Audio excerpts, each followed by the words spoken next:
Souls in your hand or something, so that after the wrath that you know is coming happens, that you can quickly get back out onto the board again and finish off the game. Yeah, definitely. So the next deck that we're moving on to is probably Rich's. This is Rich's go-to. Which one? Lyripod. Is that a question? This is my baby. Which I hate that it's same play right now, but whatever. All right, so the next deck that like I said, he's a richster. He's the rich, the hipster. Yeah, it got popular, and now he's all sad. Yeah, screw you. So this deck is called Birthing Pod, or the one we're going to be talking about right now is actually called Malira Pod. It's typically how it will be referenced on the web. What it wants to do is, if you haven't heard of what Birthing Pod does, it costs 3 colorless, 1 Phyrexian green, so you can pay 2 life or a green mana for an artifact. The artifact has an ability, 1 colorless, 1 Phyrexian green, tap, sacrifice a creature, search your library for a creature with CMC 1 greater than the sacrificed creature, and put it on the battlefield. You may only activate this as a sorcery. So the idea is that this deck will actually ratchet up, or kind of like a ladder, right? Like kind of climb, like take a 2-drop, make it a 3-drop, make it take a 4-drop, make it a 5-drop, and just kind of take a creature that's a little lackluster and change it into something different. This is quite frequently referred to as a toolbox deck because it runs a lot of different one-ofs that it's able to find using this Birthing Pod. Now the cool thing about Birthing Pod is when you pod something in, I can just counter it, right? No, that's that's one of those like misconceptions of Birthing Pod is once they Birthing Pod something out, they maintain priority. They get the creature and they have priority, and they can do something before you're able to respond. And they're not casting it ever. It's being put into play. Yeah, it's putting directly into play. It really laughs off all of the counter spells that exist. Like I love potting out birds into a Voice Resurgence against control because they can't really interact with it. Yeah. So the other thing is this deck is considered a combo deck. It likes to combo out, and we're going to get into the combo here in a second. But they utilize the Birthing Pod to get there, and also probably what I think is the MVP more so than the Birthing Pod is the Chord of Calling. It has for an X and 3 green, instant speed, Convoke. Convoke means you can tap creatures when you're casting it. To add a colored mana of the creature to your mana pooled when you're casting this. And the cool thing is, it doesn't matter if they have Summoning Sickness. You can have 5 guys that just came into play this turn, and you can chord and tap all of them, so long as 3 of them are green, to go chord for a 2-drop. A lot of people don't really realize that with Birthing Pod is... Because they're being tapped as an effect from another creature, they are not having a tap ability, right? Correct. Yeah, they are not tapping, so they doesn't care if they're Summoning Sickness or not. But it has a search your library for a creature card with converted mana cost X or less and put it onto the battlefield. Then shuffle your library. So this is another way, a lot of these decks will run 2 to 3 of. This is another way to go find that last combo piece that they need to be able to do whatever. And they can do it at instant speed, so in response to you maybe killing one of their guys, or maybe at the end of your turn, or whatever. This really is the card that pushes this deck over the top, and I don't think a lot of people understand that. Now, Rich, I'm seeing that this has the Convoke ability, and I see the Ravnica City of Guilds sign on it. But are there any other sets or cards that also have the Convoke ability? There's one in Planar Chaos. Okay. There's an Angel of Salvation, I think, from Planar Chaos, or Future Sight. Maybe it's Future Sight. And I think that we've also seen some spoilers. M15, they're bringing back the Convoke ability, so we're going to have some fun seeing that. Yeah. And maybe even see a reprint. Wild speculation. Come here to MTGYou for wild speculation. We speculate about everything. Yeah, no. I don't think... if they brought back Chord of Calling, I'd be happy, but I don't think they will. I think it's due for reprint, personally. Yeah, I do too, but not the point. So usually the cards that they use for the combo, though, so on top of having a widespread variety of different CMC creatures. Voice of Resurgence, I mean, it plays kind of like a junk down and dirty, mid-range, beats, kind of like a slightly slower version of Zoo kind of a deck is what it can play as, right? Zoo, but yeah. Yeah. But they usually they play Kitchen Finks. So Kitchen Finks costs 1 colorless, 2 green, hybrid green-white. It's an Oofy, or Oof? Alfie? Oofy? I've heard Alfie. Alfie? I don't know. My MTGYou, where we have the correct pronunciation always. The Utah accent, Utah dialect is terrible. When Kitchen Finks comes into play, you gain 2 life, and it has Persist. It's a 3/2. So for those of you that did not play during Shadowmoor and don't know what Persist is, Persist says when this creature dies, if it had no -1/-1 counters on it, return it to the battlefield to put a -1/-1 counter on it. So basically, you're getting 2 bodies for 1 card. Because when it dies, it comes back, and then it comes back with a -1/-1 counter. And you gain 2 life. So, I mean, Kitchen Finks itself can get you 4 life. It's great for, potting out and to go finding 4-drops, and then potting it out again to go find another 4-drop. And speaking of 4-drops, it also pods into Murderous Redcap. Murderous Redcaps cost 2 colorless, and then 2 hybrid red-black. It's a 2/2 Goblin Assassin. When it comes into play, it deals damage equal to its power to target creature or player, and it has Persist. Can I pause you really quick? Wampus had a comment here. I just wanted you to comment on, see what he said there. Yeah. So Bear with Wampus, they do have an opportunity to respond to the ability, putting the creature into play. But once it's in play, then they have. Does that make sense? I think you understand the interaction well enough to know that I'm being a little vague because there's a lot of different priority changes within it. But like, for instance, in response to you activating it and tutoring, you're able to respond. But once it sticks, then usually then they get priority back. Well, so the ability goes onto the stack, then you pass priority. Did they do anything? No. Then it goes back, comes into play. Point is, though, is you're not countering and then the creature. or they can respond to any triggered ability by the creature being put in Right. play. Like, for instance, a Kitchen Finks comes into play, says gain 2 life. You can go in response, bolt you die. Like whatever. Like that's definitely right. Thank you, Bear World Lumpus, for pointing that out. Anyway, I wish I could bookmark where I interrupted you. It's fine. No, we were just in the middle talking about so we just described what Murderous Redcap does, which is he deals damage when he enters the battlefield, and he has Persist is kind of the quick summation. Yeah. No, I'm loving the Twitch thing. I love interacting with you guys as it's happening. It is cool. It's kind of cool because a lot of times we'll talk about stuff. I know we're tangent. We're coming back. We'll talk about stuff and not necessarily know how well it's being received or how well we're explaining it. And having direct feedback from you guys helps a lot so that we're able to, kind of, I guess, reevaluate how we're saying things or whether or not we need to not necessarily dumb down, but maybe explain more in detail what's going on. Well, how to properly insult our Twitch. I did not mean it that way. No, Rich. I know. I love you, buddy.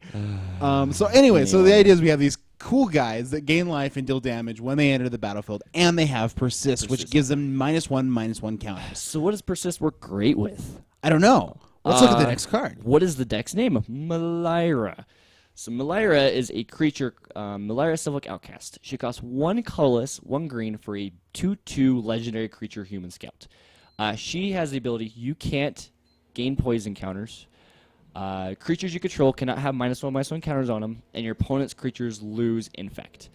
This card saw a lot of play in the new Phyrexia, Mirrodin Besiege, Scars of Mirrodin blocks and set because everybody was running Infect, and she's kind of the screw you Infect card. But then the cool secretly... The cool thing is she pairs great with Persist because Persist says put a -1/-1 counter on it. She says you can't put a -1/-1 counter on it. Huh. So my guy can die, come back with no -1/-1 counter, get a retrigger, gain 2 life, or do damage. That's interesting, right? Pairs really well with what would make that really good, Damon? Lightning Bolt. Yeah, actually, removal spells. It does make removal spells great, or blocking for infinite amount of times. Yeah. But on top of that, if you're able to have a sacrifice outlet like Viserys here, which is quite frequently what you will see in these lists, he's a 1 black for a vampire wizard, 1/1. Sacrifice a creature to scry 1. So if I sacrifice my Kitchen Finks with Melira, he dies, he comes back.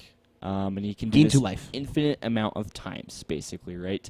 Now, the opponent will have an opportunity to be able to respond to, the Scry trigger, the Persist trigger. Usually what happens is the Persist guy will go in the graveyard, Persist trigger on the stack, and then you can, kill the Melira, and then the guy just comes back on the -1 counter. But if they can't if they don't respond, then you're able to go infinite life, or with the Murderous Redcap, go infinite damage with the deck, and that kind of encapsulates what this deck is like. It's the thing is, it's a junk mid-range deck with a backdoor, right?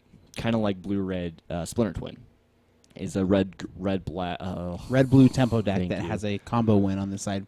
Now, just really as a quick aside, Viscera Seer Flavorfully is one of my very favorite cards. Viscera is another name for your guts, and so he's a vampire. And what he does is you'll see in a lot of old TV shows and stuff, these seers would take bones or maybe coffee leaves or whatever, and use those to try to see the future. Isn't it And he is augury? scrying with people's guts, Isn't it he's taking people's insides and dropping them on the floor and using that to see the future. And it says, in matters of life and death, he trusts his gut as the flavor text. That's awesome. It kills me. I love Viscera Seer for that very reason. Have you ever seen Stardust? Yes. Yeah, just every time I can think of it, Yeah. taking the obsidian hatchet and cutting open the crocodile and Yeah, all the nasty stuff comes out. Yeah. it's I think they're called auguries. I think Yeah, is that's what they're- another name for it. auguries. Yeah, just all kinds of different seeing the future, but Anyway. as a total complete sideboard. The other cool way to interact with that combo, you were talking about trying to kill the Malira to interrupt the combo. The other thing you can do is use the card that I had in my draw step, which was Relic of Progenitus, Oh, yes, yeah. to exile the graveyard as soon as the persist creature hits the graveyard. So when you go ahead and sacrifice your Kitchen Finks or your Murderous Redcap in response to it hitting the graveyard, you exile the graveyards and stop the combo in its tracks. So it's not a bad card to bring in against Pod as well. Yeah. I hate it. I usually try to troll it out if I can. But another thing is too. So if you guys listen to the Judge Jeremy podcast that we did, I asked the question about +1/+1 and -1/-1 counters and whether they negate each other, and we found out they do. So the cool thing is too, this deck also usually runs 2 to 3 Gavany Townships. I'm running 2 in mine, but I'm going to up it up to 3. Gavany Township is a land, taps for colorless. You can pay 2 colorless, a green and a white, and tap it. Put a +1/+1 counter on your team. So if your Kitchen Finks has a -1/-1 counter on it, it's now removed. If your Merge Cap has a -1/-1 counter on it, it's removed. Pretty sweet, right? And the cool thing is, because this deck usually runs a lot of mana dorks and a lot of smaller guys that aren't necessarily great on their own, Gavany Township allows it to be in a very aggressive deck because you just Gavany once or twice, and now your team is this horde of Yeah, I've totally died to just a team of birds.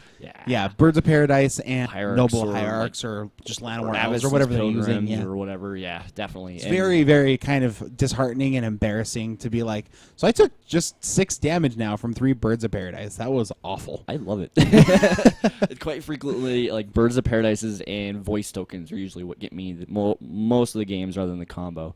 And so this just allows you to basically, if for instance, you do have a Kitchen Finks online and the Malira and a sack outlet, and the Kitchen Finks has a -1/-1 counter on it, this enables you to actually put a counter on it and remove it so you can start the infinite loop. I'm going to tell you guys some deck tech that I do in my own pod deck that I haven't seen it in any deck list that I've seen online yet. I actually run Verolls. I run a Viscera Seer, a Cartel Aristocrat, and a Verolls as my 1-drop CMC, 2-drop CMC, 3-drop CMC sack outlets. And the cool thing is, Verolls also lets me scavenge out of my graveyard because I'm a Golgari player and I love extra value, right? So if I have, Voice Die and I have a Kitchen Finks or a Murder Shredcap that needs a counter on it so that I can go infinite, Verolls does it. And Verolls is also a third piece out of the 3-piece combo. Just some cute deck tech. In case you guys are looking at playing this list, I highly suggest it. And usually in this deck, having split CMCs, different CMC creatures that do similar things, is great because it allows you to have more options in your toolbox. I also run Archangel Thune in this list. Archangel Thune is kind of your third or second Malira, depending on what Malira's people run. We all know him from Standard. He costs 3 mana, 2 white. He's a 3/4, she's a 3/4 flying lifelink. Whenever you would gain life, put a +1/+1 counter on your team. So with Kitchen Finks, he dies, Persist Trigger comes back. You don't have to have the Malira, but if you have a sack outlet, you're gonna gain. The counter's gonna get put on it from the Persist Trigger, and they're gonna gain the 2 life. Which is going to put a +1/+1 counter It's on going to it. put a +1/+1 counter on it, which state-based, those counters are going to dissolve and not be there anymore, so now you just have a 3/2 Kitchen Finks. Do it again. Oh, and by the way, my team gets infinitely big at the same time, because I'm going to gain however much life I decide I want to gain, 666, because let's be that way. and my team's going to be, plus 666. Yeah, seems good. This is just one of those really cutesy creatures I like putting in the deck list. And if you're a big fan of LSV, he was a big proponent of Yeah. putting the Archangel Thune in the deck to make it more mid-rangey. Yeah, I literally added mine like 3 weeks before he did. And I'm like, dang it! Like, I can't have my own idea anymore. But it was really cool to see. Now you just sound like every one of those brewers out there. You add something to the deck, and now you just, I totally did it first. But so what does this deck die to? Anger of the Gods. I know that like so hard. like every time me and Blades play, Blades wrecks me because he's like anger, and I'm like, damn, all right, I die. Because it exiles. Because exiles, which means like this deck will also run Revel Arc, which brings stuff back. Which when you exile it, doesn't come back. It dies. And all the creatures have a power of 2, basically, right? Except for Archangel of Thune. I mean, nearly everything just dies to right. Well, Anger no, of the there's Gods outright. Yeah, almost. I mean, certainly all of the combo Like pieces other than like do. Wall of Roots, but yeah, most Yeah. of the deck list dies to Anger of the Gods. Another thing is too Grafdigger's Cage. One colorless. It just says that creatures can't be put into play from libraries and can't come back into play from graveyards. Totally shuts down Birthing Pod. Totally, just for 1 mana. Dies anything that exiles things from the graveyard, shuts down the combo, scavenging oozes, stuff like that.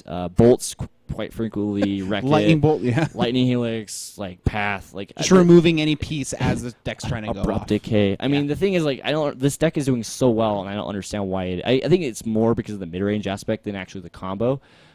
This deck's really easy to beat. Really, it is. It's just people have a hard time with it, I guess. I don't know. But It's funny that Rich says that because I play against him a lot, and I have an awful win percentage against him. So you played for, like, Affinity. But yeah, I play the things wrong. It's fine. anyway. But the thing is this deck also, it survives hand disruption pretty well. I mean, granted, they could take your Birthing Pod or whatever, you know what I mean, but the deck doesn't need Birthing Pod to function, so it's able to stay kind of on its toes still and provide threats just by the bodies alone that it provides. But what else? Like, I think we really have covered it. Like, so let's move right along to the next flavor of pod deck, Kiki Pod. So this deck is going to use Birthing Pod.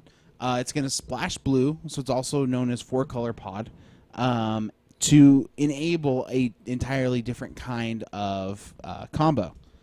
So it's certainly going to use both Birthing Pod that we discussed previously.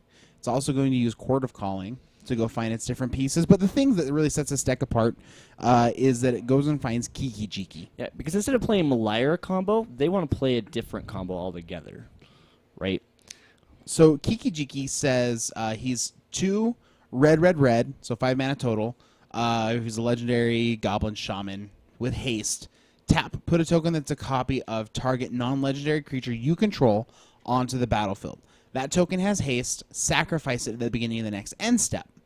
So he is valued by himself because he can make copies of other creatures, but there are certain creatures out there that are extremely valuable to make copies of. One of the primary targets that it goes and tries to find is Restoration Angel. So Restoration Angel costs 3 and a white, and when it enters the battlefield, it allows you to exile a creature and then immediately return it back to the battlefield again. So when And it's a you 3/4. and it's a 3/4 flyer. So this guy has a lot of value again by itself. It resets a lot of your pieces. But when you choose to flicker or exile your Kiki Jiki, when he taps to make a copy of Restoration Angel, enters the battlefield, flickers out your Kiki Jiki. When he re-enters the battlefield, he's untapped. And he has haste. And because he has haste, he can do it again. And you can make an infinite number of Restoration Angels that all have haste and can kill your opponent dead. One of the other things that it can go and find for 5 mana is Zealous Conscripts. So Zealous Conscripts is a red creature for 4 and a red that is a 3/3 with haste, and when it enters the battlefield, you gain control of target permanent until the end of turn. Untap that permanent key, and it gains haste until the end of turn. So tap, make a copy of Zealous Conscripts. The new Zealous Conscripts enters the battlefield. You take control of your own Kiki Jiki and untap it, and continue that over and over again. Make a arbitrarily large number of Zealous Conscripts and swing through for the victory. But wait, there is more. We could also go and find Deceiver Exarch, or Pestermite for that matter, but it says when it enters the battlefield, he's for 2 and a blue for 1/4. Flash, when Deceiver Exarch enters the battlefield, choose 1. Untap target permanent you control, or tap target permanent and opponent controls. So the thing you're untapping again is your own Kiki-Jiki. So you can also do some very interesting lines of play where like Kiki-Jiki comes out and untaps your own birthing pod so that you can birthing pod or stuff Zell's again. conscripts. Right. And so anyways, there's a bunch of really neat things you can do. You can pod out into Phantasmal Image, which is 2 ahead, sorry. So one of the cards, so like they use Phantasmal Image to copy a higher CMC or a lower CMC depending on what they need to go find their pieces a little bit more effective. Right. The thing is, even if it comes in as play as a Deceiver Exarch, you can't tap and untap it because you target it. No, but you untap your birthing pod when it enters as right. What I'm saying is like you can't combo off with the Phantasmal Image. But it's really good at getting value out of things that come into play as a copy of it at a 2 mana cost CMC, and also when you pod it out, you can like if your opponent has a 3-drop and you need to find a 4-drop, you can Phantasmal Image their 3-drop and then pod it out to go find your 4-drop. Right. It's just a very very efficient toolbox for 2 mana to be able to find stuff in your pod. And one of the most important pod target creatures, of course, is the previous creature we were just talking about. Glenalandra Archmage. So the cool thing about Glenalandra is she's 4 mana for a 2/2. You can pay 1 blue and sacrifice her to counter non-creature spells, so she can kind of protect your combo. But the thing that's actually a lot of people don't understand just by looking at the list how important she is. She has persist. She has persist. So the idea is you can pod her out, go find your Zealous Conscripts. Zealous Conscripts comes into play, untap your pod out Glenalandra again because she just came back into play with a -1/-1 counter to go find your Kiki-Jiki. Kiki-Jiki, Zealous Conscripts, I think I win, right? She allows you to just be able to pod twice within a turn to go find your combo off of getting her as a 4-drop. Now, this Kiki pod list, or one very, very similar to it, was actually the winner of the largest constructed Grand Prix ever. Wasn't it? I believe. No, this one wasn't the one that won? Grand Prix Minneapolis? No, not Minneapolis. I'm talking about... I think the deck list that we were looking at is from Minneapolis. Yeah, this one is from Minneapolis. No, I'm talking about the gigantic one where it was the like butt 6 thing months happened. Ago. Yeah. I don't remember. Crackgate. Hashtag. You had to bring it up. Crack. Yeah. No, it was it was in like North Carolina. It was freaking Richmond. Richmond, thank you yes, guys. it was. If anybody in chat helped me with that one, it was GP Richmond. So I believe that Kiki-Jiki Pod won GP Richmond. If I think it did. Yeah, and there was a good. I'm remembering off the top of my head. I think that was the case. And the thing is that's about this specific type of build of pod is that it's way, way more in the combo. It relies way more on like the infinite combo to win. It does not function very well as a mid-range deck. It doesn't function nearly as well as the Melira pod deck as like he just said, a mid-range deck. But the thing is, though, it also can sideboard into a lot of different things because it's 4 colors, so it has a lot more different sideboard options than, say, like the Melira pod would have. But so what you're really trading is, if things go badly for you, you're able to recover from that in Melira pod a little bit more readily. But I guess, like Rich just said, the power that you gain from additional sideboard options. Modern, we haven't really mentioned this yet, but Modern is such a sideboard-dependent format. It seems so often that if you draw the right sideboard card at the right time, that you can really just that can decide the match. Against Affinity, if you happen to find 2 Ancient Grudges in that match, like you probably just win. Granted, like you have to find them, but having the correct sideboard card at the right time is incredibly important. And in a deck like this, where you can go and either use Birthing Pod or your Quarter Calling to go find your sideboard cards, like that's incredibly powerful. Right. I'm sorry. Wampa said something funny, and he needs to go back and listen to our episode on that we did about Crackgate. Where I was like the bad guy, but everybody's wives were like, "Hey, Rich, you were totally right. Screw those other guys." So he said, "My assessment remains the same. If you can afford a competitive modern deck, travel expenses, and entry, you can afford clothes that fit you." No, anyway, if you want to find out how we feel about Crackgate, go back to that previous audio. This is before we were on Twitch, people. But all of this comes out on audio, so you can go back and listen to past episodes.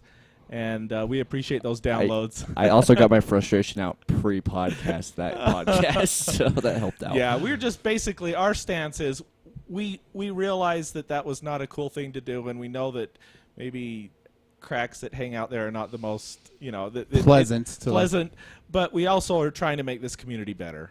So Right, and certainly not like put it all over. You know, Yeah. it made it on like Time Magazine's website. Yeah. And it just doesn't put Magic in a very good light. And like when I say that I'm a Magic player to people that I don't know very well, like I want to not have to say that with a little bit of an apology attached to it. Like, yeah, like I play and I granted some of that is like just my own confidence in myself or whatever, which I don't have a problem saying that, but it would be cool to just like have that be as well respected or understood as like somebody who just was like, oh yeah, I'm really into like Call of Duty. You know, like, I mean, it's a video game. Like, seriously, 10 years ago, video games were super nerdy. And suddenly, like, now we just have everybody. It's just very well respected that people play video games as entertainment. It's not a big deal. And I really feel like Magic is headed that direction. And so I'd like to just keep the momentum pushing that direction. And we're headed off in a bad tangent. I'm sorry, everyone. We're good. Let's move on to the next deck. It's Infect. Infect, what does that do? It infects you with death super fast. It's with the mouth infecting. herpes. With the mouth Yeah, herpes. so Infect was a interesting mechanic that they use in Scars and Mirrored and Block. Basically, it gave you poison counters, and back when poison was a mechanic, it said if you have 10 poison counters, then you lose the game. And they've never printed any way to like get rid of poison counters from you. So, in a lot of decks, we're shooting to kill them dead with 20 damage. In an Infect deck, you only need to hit them essentially for 10. It makes effects like Giant Growth, that normally is +3/+3, be sort of an equivalent of being +6/+6. Like it's that theoretical much damage. Gets you that much closer to being dead. So with an Infect deck, it just seeks to land a creature that has Infect, surprise, and then through the course of a couple of attack steps, just pile on a bunch of Giant Growth type effects to make that damage come He's through a going lot. to So pump him off. besides Glistener Elf is a classic one. Ink Moth Nexus is incredibly powerful. Man lands like your Celestial Colonnades. In Standard right now we have Mutavault. These lands that allow you to tap for mana and then also be part of your win condition is just so important and so it's just flexible and it allows for some really cool things. So Ink Moth Nexus turns into a 1/1 flyer that has Infect, which is quite neat. It also sees play in Affinity, which can sometimes shorten Right, sometimes affinities. you put a cranial plating onto your Ink Moth Nexus and then they just die. Right. Which is pretty neat.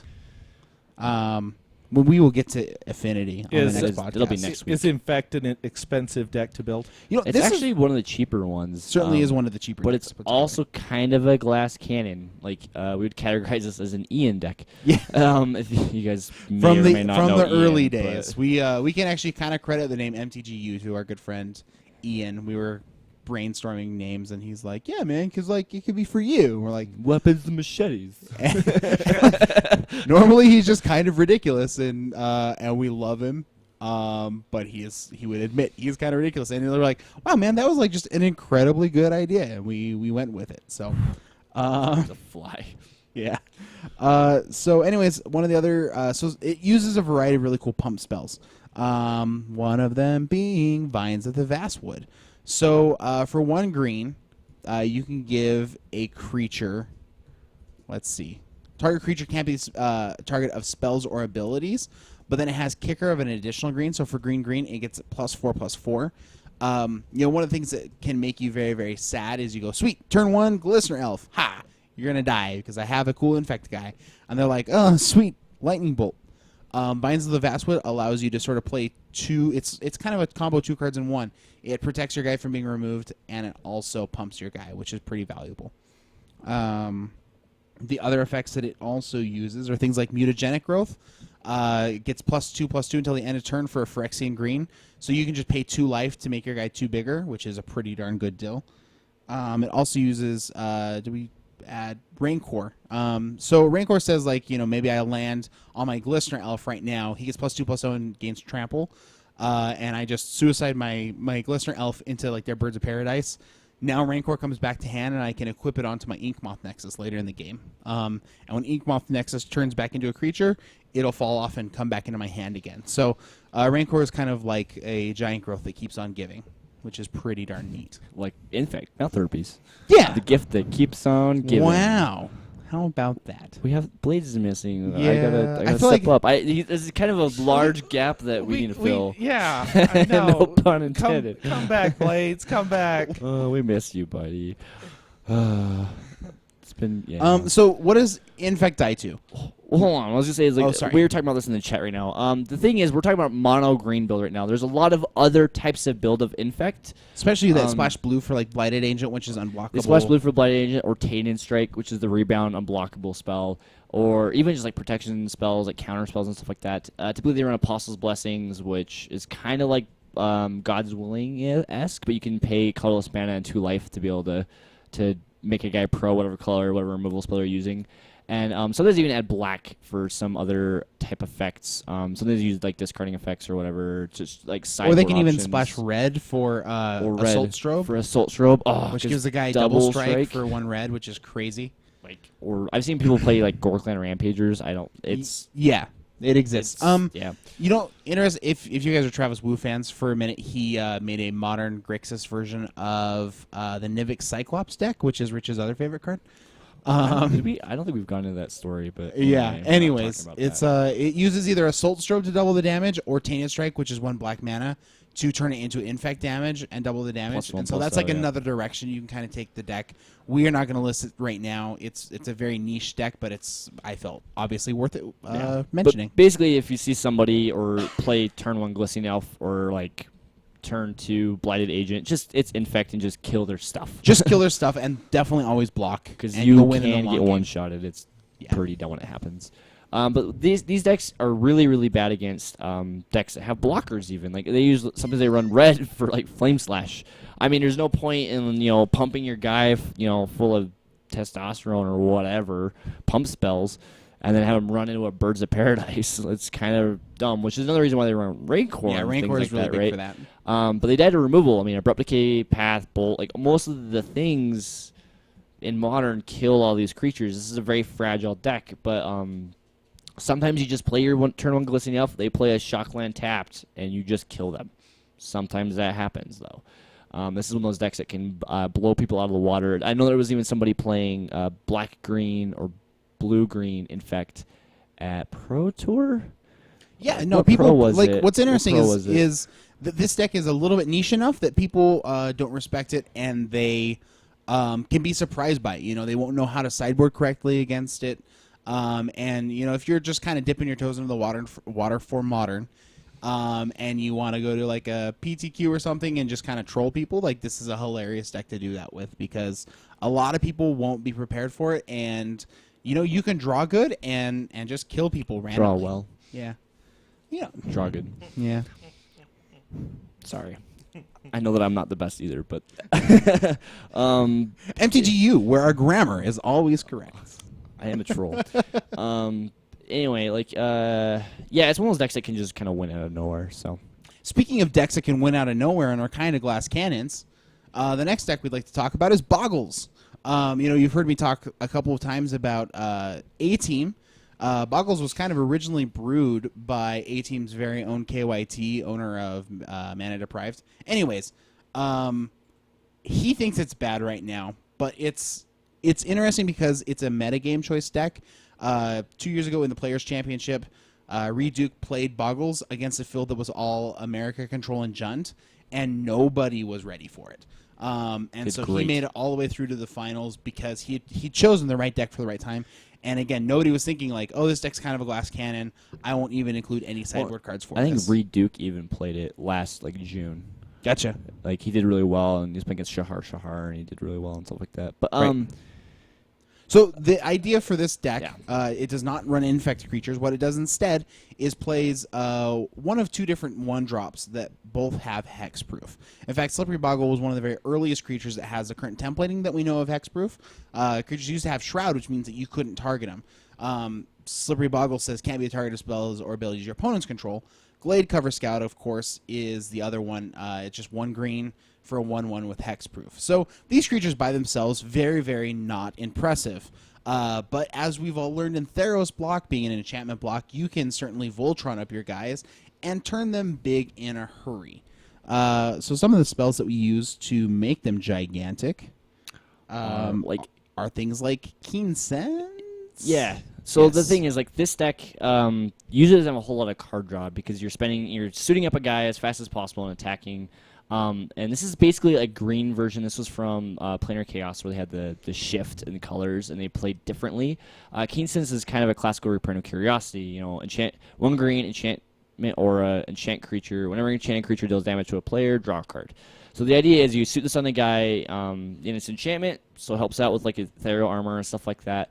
And it also draws you cards when it deals combat damage, or so that you're able to kind of filter through your hand and keep drawing gas rather than, you know, drawing just enchantment after enchantment with no bodies. Because as we know with aggro decks, there's a point where you start to run out of gas for sure. Right. You know, you mentioned ethereal armor. Yes. Certainly one of the centerpieces of the deck. It says target creature gets first strike and +1/+1 for each enchantment you control. So, you know, the idea is you just land one of these guys and just toss a bunch of enchantments on it, and ethereal armor just gets big and out of control in a hurry. Certainly one of the better pieces of the deck. We didn't mention yet, but the deck is Bant colors, or blue, white, and green. So that's going to be the colors that you see for a lot of this stuff. One of the other enchantments that it uses is Spider Umbra. During the Zendikar block, they used a set of auras. They're trying to make them a little bit better. And so these auras say whenever the creature dies, instead sacrifice this aura. All the Umbras do this. And so it gives your creature +1/+1 and has reach. And then because it's a totem armor, if the creature would die, sacrifice the Umbra instead. So even if they find something cool like Anger of the Gods, Verdict. or Supreme Verdict, Day of Judgment, instead you just toss the Spider Umbra. So not only is your guy hexproof, you know, you can't target him. Now, even if you do find a way to deal with him, well, now you have to find a second way to deal with him because he hasn't died yet. Yeah, and they also you run Hyena Umbra, which is 1 white, gives them +1/+1 at first strike, which is just one of the white versions of Spider Umbra. White version of basically. the same thing. Um, Also totem armor. But just as a note, one of the decks that really kills Bogle is actually Jund, because Liliana doesn't care if you have one creature or not. She's going to make you sacrifice someone. Liliana doesn't care about your Saris. Right. Liliana And doesn't care about your sacrificing Seers. doesn't remove the totem armors because it says the next time it would be destroyed. Destroying and sacrificing are completely different, so it still gets sacrificed. But what's another really awesome freaking enchantment? So one of the very best, and a card that actually I just found out shot up to like $20 or $30. This is probably one of the more expensive cards if you're going to build this deck. It's the one thing kind of holding people back, probably. And it was like a 25-cent card. It also depends And on your then land Buggle base. came out. Because a lot of them are running Horizon Canopy, Oh, gotcha. which are like $30 lands now. But you don't have to. It's just a cantrip later if you need it. But proceed with All Daybreak. right, so Daybreak Coronet says for white, enchant creature with another aura already attached to it. So you can only attach to creatures that already have auras. But for the low value of white, enchanted creature gets +3/+3, has first strike, has vigilance, has lifelink. And so this really is kind of the draw for the whole deck. Is these Daybreak Coronets are just crazy powerful. And because the creature has hexproof, like it's just sticking around. And you know the vigilance, again playing a lot of Theros limited. Vigilance is just such a crazy ability. I just don't know how you ever. I mean, very quickly, Daybreak Coronet plus Ethereal Armor on a 1/1 turns your guy into a 4/4 with all these abilities, and you just can sit back and block, Tarmogoyf and stuff forever, and continue to attack into it And gain pretty life. easily, and gain life. Like it seems very difficult to deal with. So, again, Glass Cannon. If your guy dies, you're just kind of a sad guy. But the other thing is, too, like, it doesn't matter how big your guy is unless it can get through, right? Right. So what's a really cool card that got printed last year, or 2 years ago now? 2 years ago now, Oh, yeah. man. Getting old, Rich. Right? Rancor. This card is amazing in this deck because not only if your creature does get destroyed, you get it back. 1 green, +2/+0 and trample, right? Right. It gives your guy the guy you just pantsed up all of the evasion it needs to just win. Certainly one of the other big draws for the deck. Now, again, we talked about running out of gas is a big problem in this deck. Keen Sense is very good for helping not run out of gas. The other one is Core Spirit Dancer. For 1 and a white, you get a 0/2 creature. Core Spirit Dancer gets +2/+2 for each aura attached to it. And whenever you cast an aura spell, this is the big one, draw a card. Yeah, another way of cantripping. And also, if you don't have a body to throw it on, you could throw it on her. And maybe just and they get her a don't little have bit the bigger. removal spell. Yeah, or Like maybe it's possible they just don't have it. or maybe you put the totem armor on it, so if it dies anyway, it doesn't matter because you Yep. still keep your creature. Certainly not an embarrassing thing to Tron up. So I started playing at the very end of Phyrexia. No, sorry, at the very, very end of Zendikar. Right before M12. And the first deck I bought was the green-white deck that came with the Core Spirit Dancers, blah, blah, blah. Just a card for those of you playing on a budget who may possibly be building this. It's kind of terrible but kind of good. Is Aura Gnarlid. It costs 1 green, 2 colorless. It's a 2/2 like beast Wolverine badger looking thing. And it has Honey Badger doesn't care. Yeah. Yeah, and then the thing is, it has the clause, creatures with power less than it cannot block it, and it gets +2/+2, or +1/+1, I can't remember right now, for each aura on the battlefield. So on top of, like, you can suit up your hexproof guy and throw this guy down, and he gets big, and he's kind of unblockable. So just for those of you thinking about possibly building this for your The one FNM, big thing you know, is that you really want to be generally aggressive. all in on the combo. I know, but I'm just saying, like, it's, But yeah, it's it an certainly option, is an option for for something sure. to look into. So just cutesy, but. Yeah, this deck is, every time you play it, you just kind of want to yell, Voltron Assemble, right? Yeah. Like, sorry, I had to do it. Chat was going, and I had to say it. So, So that's a pretty good look at those are 9 lists that we've looked at tonight, and For you Blue Mages, we're coming back for you next week. there's we never plenty. explained what it was good and bad against. We have a full. Go ahead. I was just saying we never really talked about what it was good and bad against. Well, please. Sorry. We're not. So done yet. we did mention bad against Jund. It's bad against Jund. It's bad against it's soft against hand disruption. And when we say soft against hand disruption, it means quite frequently when they get Thoughtseize or Inquisitioned, it's kind of an all-in thing. Like Imagine you lose the roll, right? Right. And you're like, so you open up you lose the roll. You go, okay, I go second. You open up, you're like, sweet, I have a Boggle and 3 lands, and the rest are auras, and this is gonna be awesome. And then the Jund player goes Thoughtseize you and takes your Boggle out of your hand. And Like, now you don't suddenly top a creature it's so for embarrassing. 7 turns. Yeah. It also dies kind of against like anything that's a combo type deck. Usually, like it has a It hard does time. not interact. It has a hard time against Pod. Has a hard time against Blue Red Storm. Twins. Kiki Jiki, Blue White Red. It has a trouble against a lot of these combo decks, or like Living End. There's another deck that it gets wrecked by. And the reason being is because it's not a proactive or a reactive deck. It wants to do what it wants to do, and focus on what it wants to do, and just do that well. And so it just kind of dies to a lot of these other decks. But the thing is, it's a pretty cheap deck to get into that you can play, so it's an option for you. I think does anybody have any questions or anything? Like, I think we're. I think that's really it. Twitch chat. Do you guys have anything on any of the decks? Do you feel like we missed anything? Yeah, next We'd week love to include you guys in our conversation. we as will we have been. be. We'll be. There's a lot of decks that we'll be covering next week. Fairies, red, white, blue. Splinter Twin, Twins, which is my pet deck right now. Scape Shift, Living End, Other Tron, pet deck. Affinity, and America Control, Blades' favorite. and there's some that even aren't that I haven't mentioned. We'll be looking at this, but this is a 2-part series. Our first ever. Yeah, and we'll be. So if you have any questions throughout the week that you think of, send those questions in. And I think that we're just about done with this segment. Would that be accurate to stay? Yeah, I think so. All right, let's move on. Combat phase. So this week, what happened? I know one thing that happened. One big thing. We had game day, We sure did.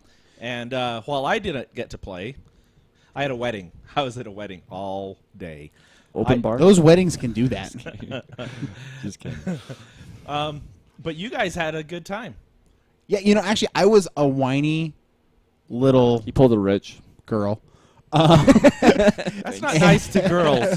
Sorry, I was when I say girl, I mean like a 4-year-old girl, who's maybe been given things that were too nice for too long and never told no. I guess suppose a little whiny little So boy like could all also the have other that. girls I date typically. Wow. Could be a whiny little child. We'll just say that. Oh yeah, a whiny little underdeveloped human being. I was whining about working last week, because I had had work and I was missing game day because I had to work in the middle of the day. And then suddenly, lo and behold, I get a call from the store owner who I also work very, very part-time there. And he's like, hey, everyone here wants to run a second game day. We have 8 players.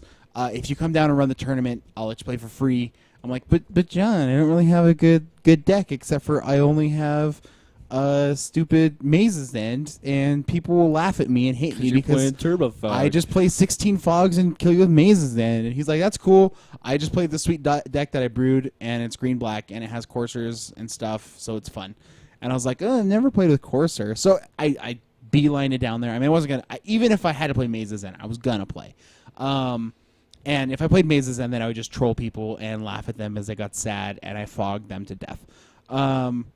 But I ended up playing this green-black deck that he brewed, and it was basically like Jund monsters minus any red monsters.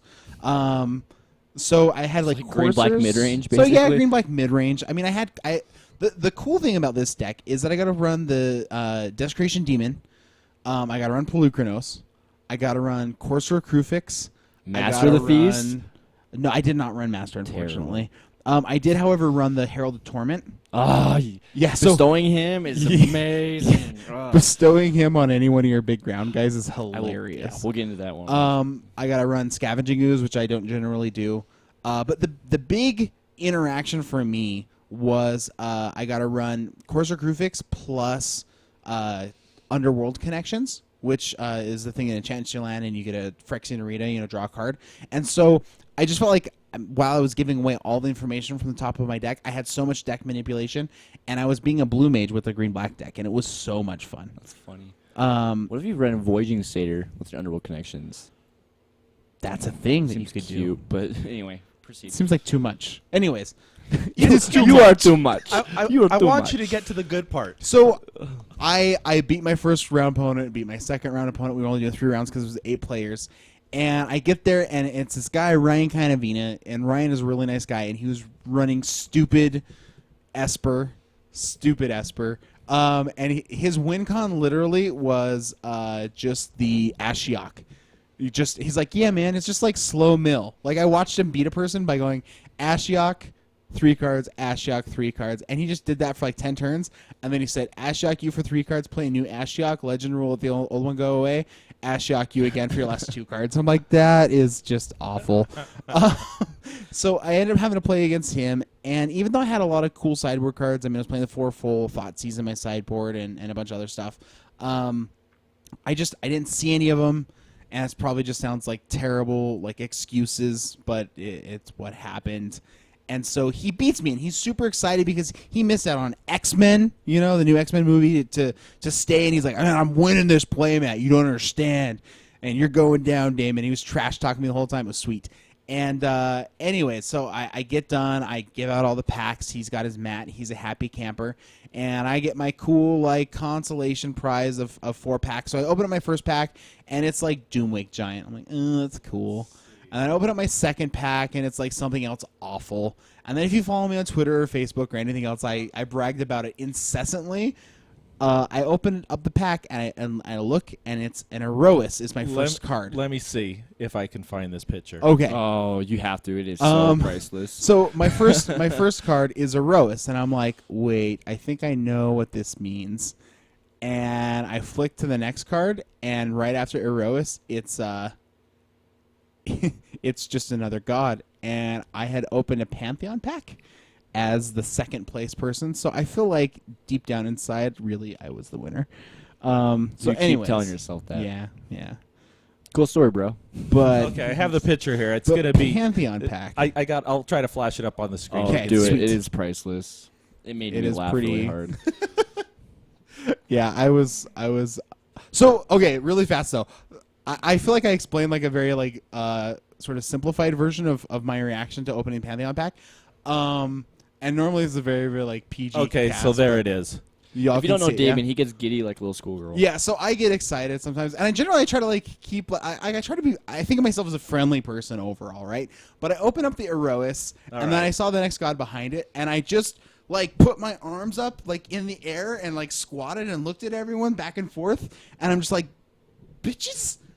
bitches. And I just started yelling at everybody and moving my arms in the air. Yeah. And they're like, what happened? I'm like, guess what my first card was? Erois, who's not in this set. And they're like, shut up, get out of here. And yeah, that was just, turns out I'm an awful sore winner. So anyways, and then I played some Modern last night, played some Splinter Twin and lost a lot. So that was cool too. To this guy. Yeah, Rich, what'd you do? Me, I took I think 5th at game day. It's cool. The guy Josh took it at our shop. So. I heard that you would have done better if. Yeah. It's fine. I am happy with my result. Yes. I'm completely, utterly happy, and Josh deserves his playmat. He was really excited to get it too, which is pretty sweet. So, but Blades, which is not here, and I don't have the picture wherever here. the picture is there. I'm Winner. stroking him on Twitch. Yeah. He winner. He won his LCG's. Yeah, there was a great game picture day. on Twitter of him. So LC, if you're not following LGs. him, go ahead and LSG. follow him. No. Local game store, LGS. We're so dumb sometimes. But yeah, he has all of the accolades. He's the big man on campus. It's Yep, pretty he did sweet. good. Rocked the America control is my understanding. We'll let him talk about it next week. Yeah. But God Pack. And That's pretty exciting. I played a little bit of Duels of the Planeswalkers on my iPad. So that's Nice. what I did. Sweet. So- Loving it. I haven't played the M14 one yet. I haven't had Yeah. time. Is it fun? Yeah, but my iPad's the old one, so it doesn't run very well. I wish I had a new iPad. That's the only reason I wish I had a new iPad. First so, world problems. first world problem. Totally. Totes. Okay, are we done with the second main phase? I mean, I- the combat phase, I mean. Combat and phase now we're finished. going to... Second main phase. All right. And in our second main phase, we got a little business to take care of, guys. Not here. Huh? Never What? mind. What? Go ahead. Business? What? It's You're confused. business It's time. business time. It's business I time. must be too young to understand half of the songs you Yeah. guys sing. It's from Flight of the Email. Concords, I man. don't even know what that is. Oh, is that Okay. the guy that does the? Yeah. Yeah. Yeah, you gotta what's look the that one dragon? up. It's What's the the New dragon's Zealandese. name? Yeah. Yeah, dragon. It's the dragon really, one. really funny. Yeah, and the disco balls in their shorts and yeah, the whole thing. It's just the whole thing is hilarious. It's funny. I just want to say and Hordor. hip hopopotamus because their lyrics are bottomless. I'm the hip hopopotamus. My lyrics are bottomless. You guys, okay. And then he stops. And So then- anyway, that's enough. Thank you for letting me have my youth. No problem. I'm not even that young So compared to email you. feedback. We got a great email from Peter that's food for thought. It's kind of long, so I'm gonna put it off for another week where we could talk about it a little bit. It's talking about the competitive. Oh yeah, we were nature. talking about that this Yeah, week. I do want to take some time on this. We need Blades here for that too. Yeah. Yeah. I do want a good response to that one, so we'll save that. And iTunes, we have 3 new reviews, Sweet. and I have those right here. That's awesome. How many are we up to now? We're at 21 5-star reviews, and Cool. every 5-star review, every time we get a 5-star review, a goblin gets his wings. No. But really, though, whenever you type in, MTG podcasts into iTunes, the more 5 stars reviews that we have, the closer we are to showing up on the first page of podcasts. That's right. Which, I enjoy doing this show, and it's certainly not about numbers, but we've had people just tell us things like that, like they would not have gone to a FNM for the first time. Without listening and kind of just being part of this community, like part of you guys, part of us. Now that we've been more active on Twitch and stuff like that, like we just, I feel like we're all in it together, and I'd like to extend that. So. Yeah, we're here to support you, and we'd love to be able to help. You know what I mean? Support you in ways of bringing in other people, right? To be able to help shed some light, or maybe give some other new ideas or whatever. You know what I mean? Like we're here to support you guys. So. So here's the reviews. We got a great one from. The name is Zuatian. Okay. It's hard, and the title is "Woo!" exclamation point, and Not another woo girl. and what they wrote was "Huzzah!" But hey, it's 5 stars reviews. I am not complaining. Yeah, that's this sweet. is great. Here's another one from the Dice Lord, a well-produced instructional show. This show is very well done, from the production quality of the sound bites to the topics that are chosen. It is all quality. They do a great job of keeping on track for the most part, he says, and always have something interesting to say on either a current issue facing the Magic community or cards from sets from a few years ago. A very well done show, and it's definitely worth a listen. So thanks a lot to the Dice Lord. Yeah, man. And then Thanks this so much. is Ghost78, best MTG podcast on iTunes, 5 stars. MTGYou is the best Magic podcast on iTunes. Scratch that. Best Magic podcast, period. Boom. The Yeah. mic has been dropped. Now I pick it up. The most informative Magic the Gathering podcast around. It is great for newer players and the veteran players. Keep up the good work, guys. Those are awesome. Awesome reviews. Thank you so much. And if you want a 5-star, if you want a shout out, give us a 5-star review, and you will hear a shout out to you. Thank you. But Brother Wampus says every time you teach someone to play Magic, a Raging Goblin gets his unquestioned authority. Nice. I like goblins so much. That's why I thought of that. Yeah. You know. Actually, no. So, kind of sorry. This is another. We are already infinite time on this podcast, but I don't care. My very first deck that I ever put together was shoot. It was this really. It was a goblin themed deck, but like none of it was good goblins. I owned 0 goblin guides when Goblin Guide existed because it was a brand new Magic player. But there was another Goblin one. Arsonist, Goblin Grenade. Yeah, Goblin Arsonist, but I didn't have Goblin Grenades because I don't want my guys to die. Duh. Because you're so good at Magic, Damon. Just 1 red for 5 damage isn't good. But I played. It was 1 in a red for an enchantment aura that gave target creature flying and +1/+1. I think for each mountain you controlled or something like that. Oh. And then I had another goblin that gave all the rest of my goblins first strike, and then I played Furnace of Wrath because I wanted to deal so much damage. Good though. It It was is. seen play him on our Reddit. So that time. was We that was gotta literally my keep it very moving, first. I'm sorry, but goblins. Goblins, awesome. Okay, so and our contest is still going on. Because we haven't picked an iTunes reviewer yet, because we're just stringing them along. That's what we're doing. No, we're not. Just kidding. You guys are awesome. We do have a contest. We're trying to decide the very best way to try to get a hold of the people who were within the Yeah. confines, because we realize that there's not like a click to get a hold of you Yeah. button. So, what's So- going to happen for you guys who are listening right now is we're going to be announcing it on Twitter, Facebook, in the podcast, on the Twitch, like every way we know of to try to put the word out that you were the winner. We're going to let you know, and then you'll have to get back to us and let us know. So, but we have 2 contests right now. One of them we're about wrapping up, and that's for a Rogue Deck Builder playmat, and that's for 5-star reviews that are left. The other one is an ongoing one. Judge Jeremy is kind enough. He has a lot of playmats that he has collected from the various PTs And GPs that he goes to. that he goes to, and he's going to give a listener one of their choice from his large collection. So that's going through the end of the year. So just keep those coming. You might have an awesome playmat. The other is this free play, the Andrew Allen Trio, and it is jazz, classic jazz, video game themes done to classic jazz. You should play it right now because I'm curious to know what Twitch has to say about it, because I think it's terrible. Yeah, Rich said, no, and I'm sold. I'm 100% See. sold on the sweet. I know that cool it's jazz. that's of, 11 like, o'clock here in Super Utah, which I can Mario, only imagine how late it is. Zelda. elsewhere, Let me but play a little bit of it. What have you?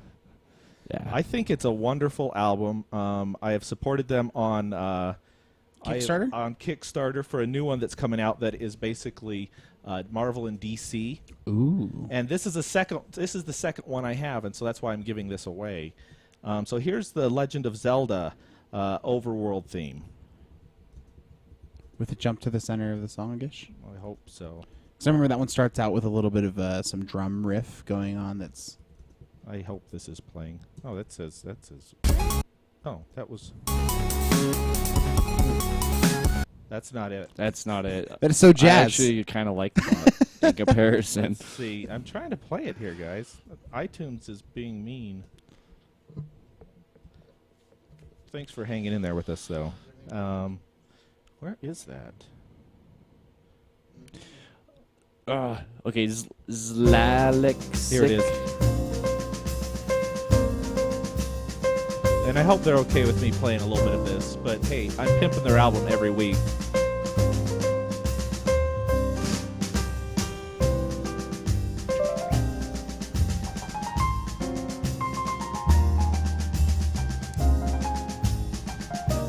I'll jump to the middle. Do.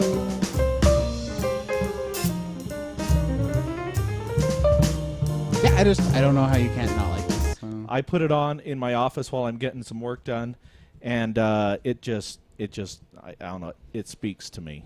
So anyway, It makes me tired. well, it's So not. I'm waiting for Twitch for whether you guys like that music or not. Let us know. I would like to hear. 'Cause I am the only one that hates it, I guess. Apparently. I mean, like, Gyarados Valley Mhm. on that album? I believe so. Oh, I don't know if that one is. Is Gyarados Valley on the album? No, it just has it's like Super Mario ground theme, Angry Birds theme. I mean, there's things from Mega Man and Zelda and World of Warcraft, Metroid. Anyway, it's an awesome So it's not album. necessarily Zelda. It's like No. retro video games in Right. general. Well, All I guess done to jazz. Angry Birds is not retro, But we've spent enough time on that. The other thing is the poll of the week. We actually should call it the poll of the every 2 weeks. yeah, I think we're gonna run it twice a I month. think we're going to do it and we've gotten about almost 20 responses. Go ahead and check the website out. Currently, our poll is: how many times a week do you play Magic? 1, 2 to 3, 4 or more, or I'm lucky if I get to play every week. So go ahead and take that poll on the website mtgu.com, and and I think that about wraps it up. What do you think, guys? Anything else from you? No, thanks for What- all of you on Twitch for. What did hanging Twitch out. say about the music? Overall, they Uh, liked it. I think A couple They were people liked snapping their it. Yeah, there's fingers. a few people that liked it a lot. Okay, so you're just it's just you. You have bad That's taste. totally. I know I have bad taste. Okay. The rich I'm okay with strikes that. out again. Okay. Are we done? I'm sorry. All right. Thanks, You Twitch know, audience. anyway, thank you guys for hanging Yeah. out with us. Here we go. Yeah, so much. End step. You did it this time. Ha. If you want to contact us, you can send email to mtgupodcast@gmail.com. Interact with us on Facebook by going to facebook.com/mtgu. Follow us on Twitter @theMTGU. Catch us live on Thursday nights on twitch.tv/mtgu. Find us on YouTube and on Stitcher. So for the MTGU podcast, I'm Rich. I'm Damon. and I'm James. Now we pass the turn to you.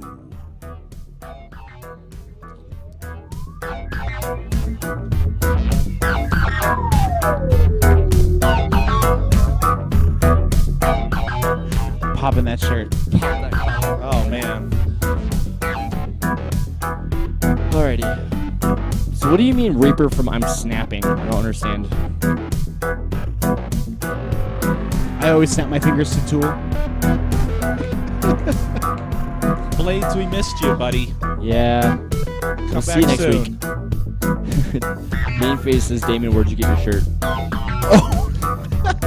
So my sister does not know anything at all about Magic, but she loves me and knows that I love Magic, and so she went to just a T-shirt maker and looked up some Magic keywords and was like, I think these things are important. So she put Death Touch, Lifelink, Trample, and Shroud all on my shirt. My justification for the shirt is that it's that I am wearing this shirt the illegitimate child of a vampire nighthawk and a troll somewhere off in the forest somewhere. Anyways. Oh, he says snapping to the music. That makes sense. By the way, I'm somewhat responsible for this music. Yeah. Our very own James Burgat. I mean, I Rocking sort the of tip.